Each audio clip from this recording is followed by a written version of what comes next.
సాధారణంగా అధికారంలో ఉన్నటువంటి వాళ్ళు కొంత దర్పాన్ని అహంకారాన్ని ప్రదర్శిస్తూనే ఉంటారు. ఇది కామన్గా చూసేది.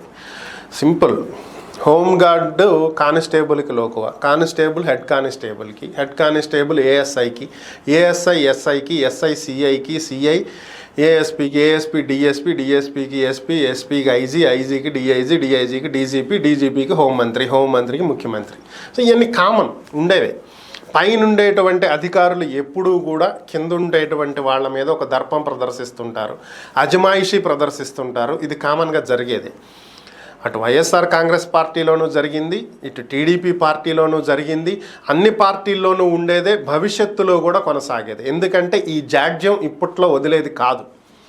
సో ఈ విషయాన్ని పక్కన పెడితే అటు టీడీపీ ప్రభుత్వంలో కానీ ఇటు వైసీపీ ప్రభుత్వంలో కానీ ఈ అహంకారాన్ని కానీ లేదంటే ఈ దర్పాన్ని కానీ నాయకులు, నేతలు, ఎమ్మెల్యేలు, మినిస్టర్లే ప్రదర్శించారు తప్ప వారి కుటుంబ సభ్యులు ఎవరు ప్రవర్తించినటువంటి దాఖలాలే.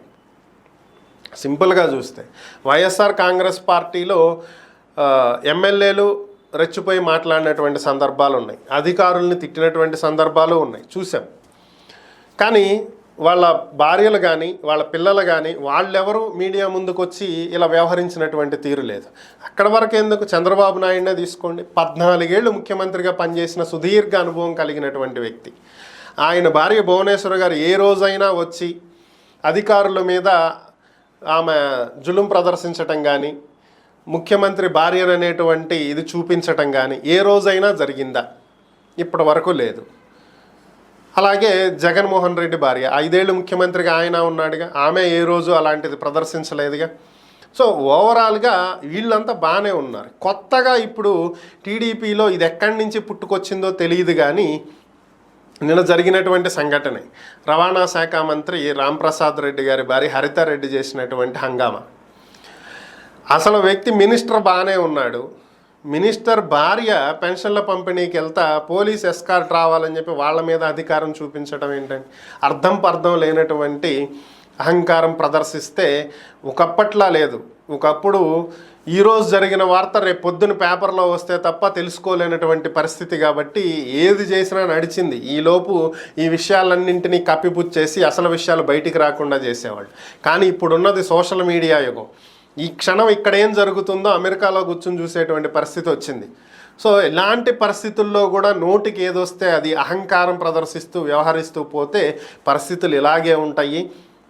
ప్రస్తుతం ఉద్యోగుల్లో ఉన్నటువంటి ఒకటే ఏంటంటే వైసీపీని కాదని కూటమిని కావాలని ఓట్లేసి గెలిపించుకున్నాం, చేతులారా మన నెత్తిని మనమే తెచ్చిపెట్టుకున్నాము, ఇలాంటి మాటలు పడాల్సి వస్తుంది అని చెప్పి ఉద్యోగులు భావిస్తున్నటువంటి పరిస్థితి. మీరు చూస్తే పోస్టల్ బ్యాలెట్లో ఓట్లే భారీ స్థాయిలో వచ్చినాయి కూటమికి.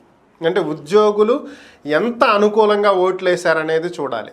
దాన్ని కూడా మర్చిపోయి ఓ పక్క నేతలే మాట్లాడుతున్నారు ఉద్యోగుల్ని, ఓ పక్క స్పీకర్ పదవి ఇప్పుడు వచ్చిందనుకోండి, పదవిలోకి రాకముందే అయ్యన్న పాత్రుడు తిట్టారు, హోమ్ మినిస్టర్గా బాధ్యతలు చేపట్టిన తర్వాత వంగలపూడి అనిత గారు తిట్టారు.